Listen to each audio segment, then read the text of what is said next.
మనం సాధారణంగా ఏ దేవాలయానికి వెళ్ళినా పురుషులనే అర్చకులుగా చూస్తాం. స్త్రీలను ఎక్కడ అర్చకులుగా నియమించరు. అలా స్త్రీలను ఎందుకు అర్చకులుగా నియమించారో ఇప్పుడు తెలుసుకుందాం.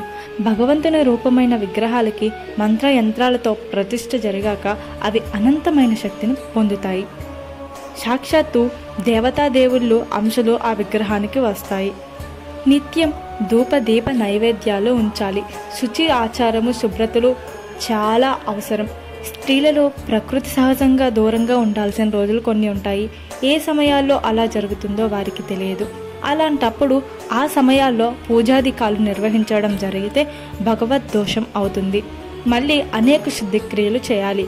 అందుకే ఆ సమయాల్లో స్త్రీలు దైవ దర్శనము, పూజాధికాలు చేయకూడదు. దీనివల్లనే దేవాలయాల్లో స్త్రీలు పూజారులుగా ఉండరు.